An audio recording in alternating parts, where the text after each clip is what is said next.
Mental health is complex. You can't just tell yourself to calm down when you're feeling anxious and then all of a sudden everything's fine. Just think positive doesn't always work, and telling someone to just relax when they're feeling overwhelmed, it's like telling someone to just be taller. It's not helpful and it's annoying. But there are little things that we can do when we're feeling off to regulate ourselves again. And I'm talking about micro habits, not life overhauls, not dramatic transformations, just tiny shifts that signal to your nervous system, hey, we're actually okay here. So in today's video, let's dive into 10 tiny micro habits, like really tiny stuff that actually make a difference in my mental health. And these are the little tools that I reach for when I need that extra support. Hey friend, welcome back. If you're new here, my name's Jillz and I help women step into their power, tap into their divine feminine, and become their best self, live their best life. So if that's something you want to do, you should subscribe and stick around. And in case you want more from me besides just my YouTube videos, you can always check out my deep dive feminine energy course, my YouTube growth masterclass, or any of my other digital products like my best-selling Notion templates.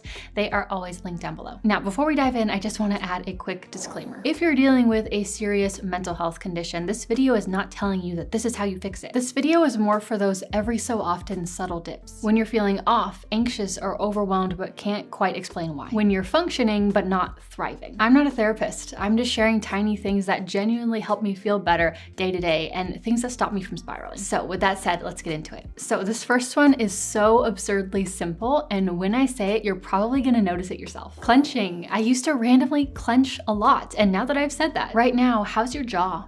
How's your shoulders? How's your hands, your stomach, even your pelvis? Is it tense and kind of clenched? Or is it soft and relaxed? I would notice sometimes it's like when I would just be simply scrolling on my phone, I'd be clenching my jaw. Or when I would go to bed and relax and try to fall asleep, I would notice that I was laying there and my hands would be like kind of awkwardly clenched. If I was checking my emails on my computer, my shoulders would be like, It was like my body was stuck in this low level, like brace for impact mode. And I know that I was not alone in this. I know a lot of people struggle with random clenching in their jaw or wherever. And this can be a bad habit that we get into, even when things are good, even when things are calm, we're still clenching. But here's the thing, when your body is always tight and clenching, and when it's braced for impact, braced for danger, your brain thinks that there actually is danger. So it keeps you in that anxious, on edge state, right? Like your body is always sending signals to your brain and vice versa. But if your body is always tight and clenched and bracing for impact, your brain is gonna go, where? What's happening? So the little micro habit that I do is throughout the day, I will check myself for clenching. And if I'm clenching my jaw or feeling really tight and tense in my shoulders or even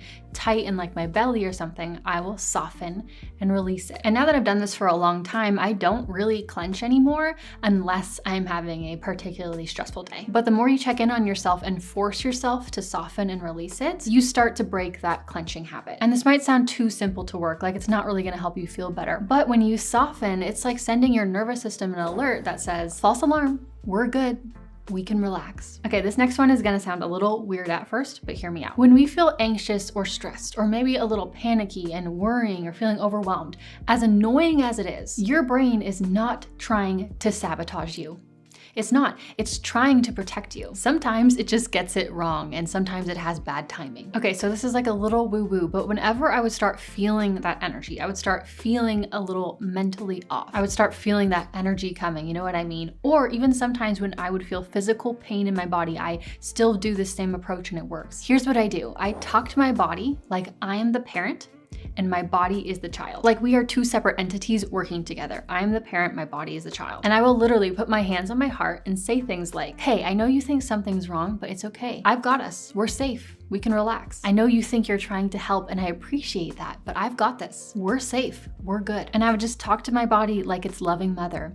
Hey love, we're good. As cheesy as it sounds, it works because instead of going to war with your body, you become the calm, reassuring voice that your nervous system is looking for. It's like co-regulating with yourself. You become the safe person for your own body. So next time you're feeling off, just try it. Please just try it. Put your hand on your chest, unclench and soften, and say, hey, we're safe. I've got this. Thank you for keeping me alert, but you can relax. I've got this. We're safe here. And I like to say we, like there's two of us. So speak to yourself like you would to a child you love. And like I said, I used to use this with physical pain as well. So I used to have chronic pain that would come and go and chronic fatigue that would come and go. And when I started talking to myself like this consistently, that pain and that fatigue, it actually started to slowly go away. I've literally even done this when I've been getting like annoying acne. I'll say like, hey love, it's okay. We don't need to react like this anymore. anymore. It's all right. We're safe. Again, a little cheesy, but life-changing. Now, before we get into the next micro habits, I just want to thank BetterHelp for kindly sponsoring today's video. When you're working on your habits, your mindset, or just trying to feel better in your day-to-day life, it's easy to get stuck in your own head. You start overthinking, second-guessing, trying to solve everything by yourself. And that can be so draining, especially when you're someone who's self-aware and doing the work. Sometimes that can make things feel even heavier, right? That's why having support matters, because mental health isn't something you're supposed to figure out alone. And even when you're showing up for yourself, it helps to have someone trained to help you stay grounded and clear and steady through it all. You don't need to carry it all by yourself. And sometimes just having a space where you can say things out loud and be met with support instead of judgment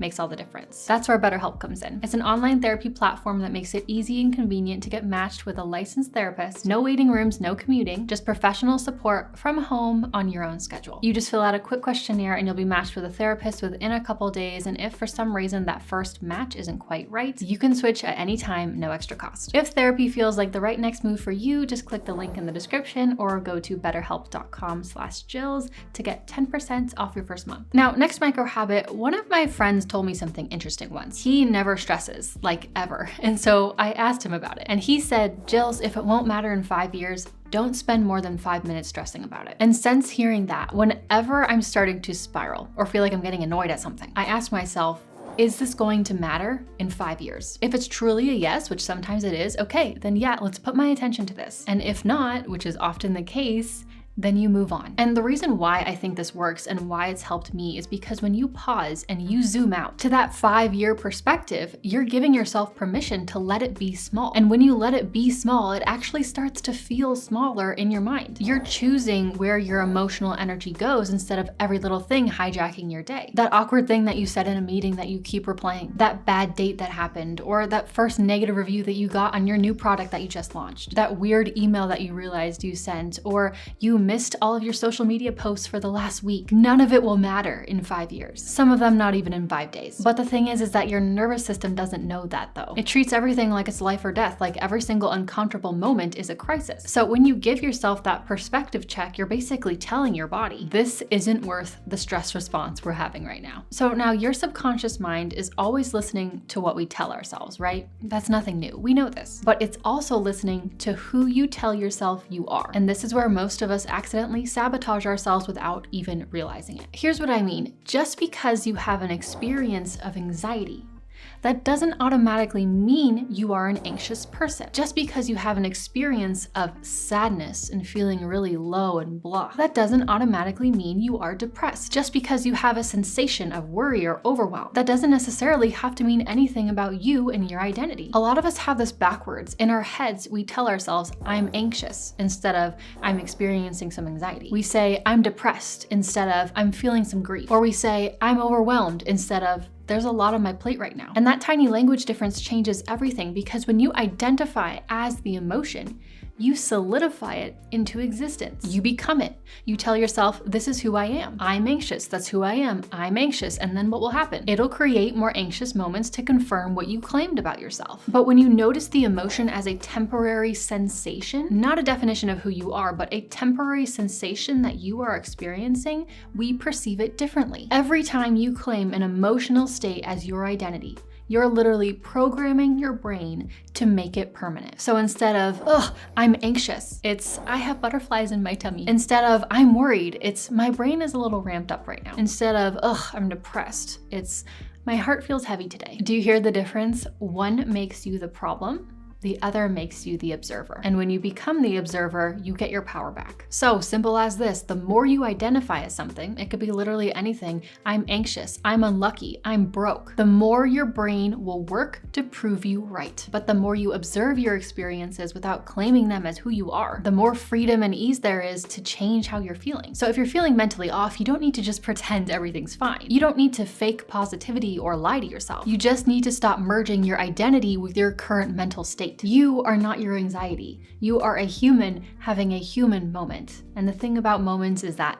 they will always pass. Now, this next micro habit is kind of along the same lines. Sometimes when we're feeling a certain way, when we're feeling bad, when we're feeling heavy and low, we're quick to label it, right? Like, I have anxiety. Oh, this is bad. This is abnormal. I shouldn't feel this way. But sometimes we experience heavy emotions, and sometimes they are just a normal response to a sucky situation, right? Like when a really bad sucky situation happens and you feel a lot of negative emotion from that, it doesn't mean that there's anything wrong with your mental health. In fact, it probably means that you are mentally well, like that things are working right up there. We're so quick to label ourselves as broken when we're going through something hard, but not every low mood or rough season is a mental problem. Not every low emotion means something is wrong with you. And these labels can be really damaging and they can make everything worse. Sometimes you're not depressed, and by that I mean there's nothing wrong with your actual brain. You're just going through something that's really sad. Sometimes you're not anxious for no reason. There's actually a lot of chaos happening around you and your nervous system is responding exactly as it should. When my mom was declining from cancer, and I was obviously very sad, I was crying a lot and was obviously feeling very low, but there wasn't something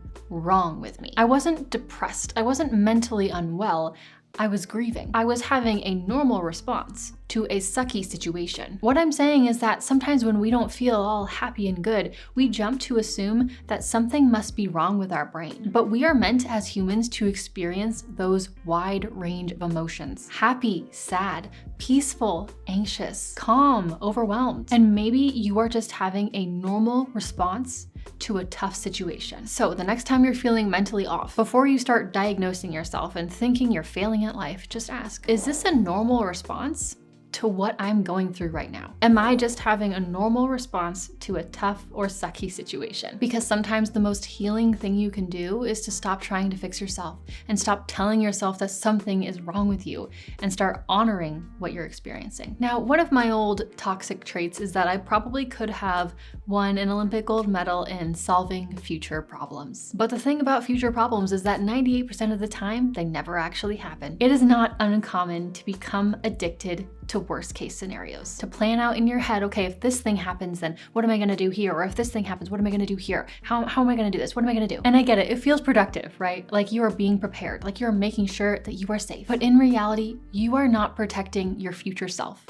You are betraying your present self. You're making yourself suffer now for an outcome that probably won't even happen. So this is the micro habit. Whenever my brain starts spinning for potential problems, I ask myself, is this a real current problem, or am I trying to solve for something that doesn't exist yet? If it's a real problem, solve it. Let's figure it out. And if it's a future problem, then you'll deal with it if it ever comes, which it probably won't, but if it does, you'll address it then. Trust yourself enough to know that you can handle it. You can really maintain a lot of your sanity by just asking yourself this question. So if this is you, you're always worrying, stressing, thinking about worst case scenarios. Trying to pre-solve every possible issue isn't protecting you. It's just burning you out and making you sad. Now this one is so basic, so micro, but we can all agree that this one helps, and that is getting some fresh air and sunshine. If you're spending your entire days indoors, staring at a computer screen, with all the shades drawn, don't be confused when all of a sudden you start feeling sad or weird for absolutely no reason. Sometimes the reason is simple. You are not getting enough light exposure. If you're ever feeling off, sad, anxious, before you spiral, go outside, sit in the sun, or even if it's not sunny, just go outside and get some fresh air. Be outside in the daylight and see if you feel different. Sometimes we're like, oh, I don't know what's wrong. I don't know why I feel so bad. I don't know why I feel so low. I don't know what's wrong with me. What's wrong with my life? And then a sunny day comes along and you're like, oh,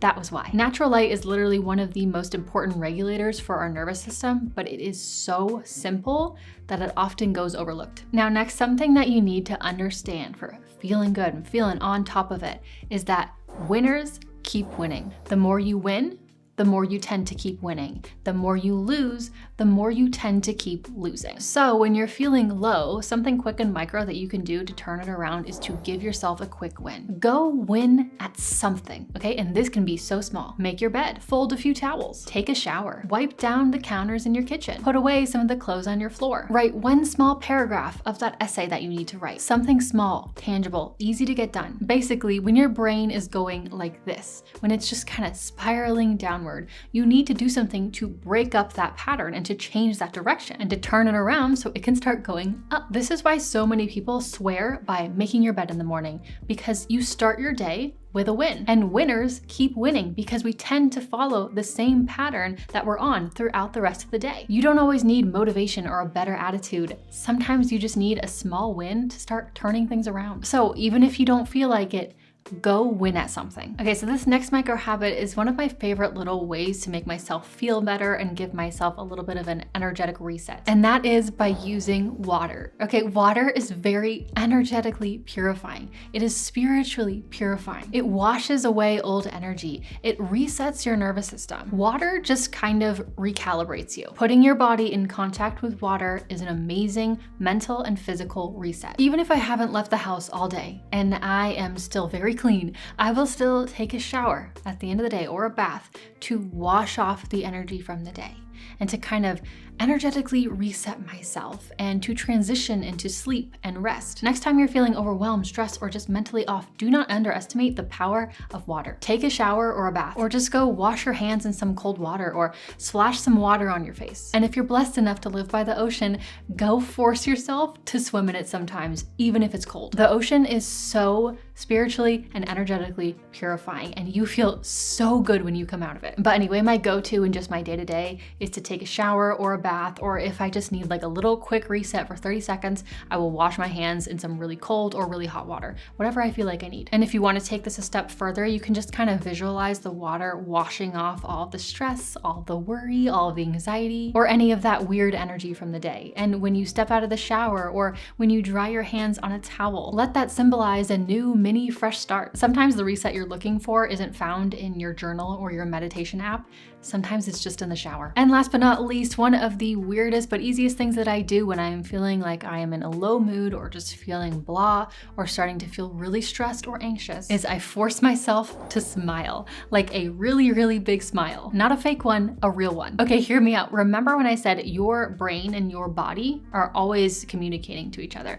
So when you smile, it sends a message to your brain and your nervous system that you are safe. Right? Like you wouldn't be smiling if you're being chased by a bear. You smile when you're relaxed and happy and when things are good, and your body knows this. So when you smile, like a big natural smile, even if it's fake, it sends a very real signal to your body. It says, oh, we're good here. Something good is happening. We can relax. It is one of the fastest, simplest ways to override a negative mood, and especially if you catch it right away. So now when I feel the tension start rising or my brain starts spiraling in a way that I don't want it to go, I literally interrupt it by smiling or even laughing if I can, even though in the moment it feels totally ridiculous doing it. When you're feeling anxious or sad or angry, the last thing that you want to do is force yourself to smile, but it really does send a message to your nervous system that everything is good, and you'll feel the tension start to release from your body. Literally just try it. When you're feeling low, just try it. Force yourself to smile really big for like 5 seconds, 10 seconds, and let those little safety signals get sent to your nervous system. The more you deliberately create feelings of safety in your body, like smiling, the more it starts to become your default state. You don't always have to wait until you feel calm and happy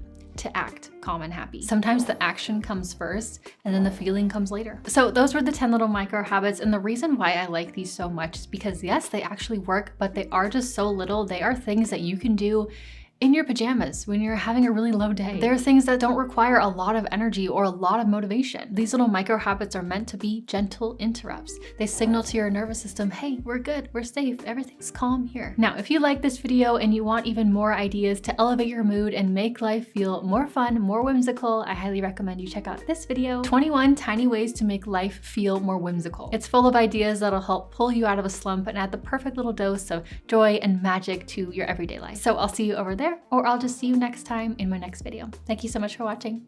Bye.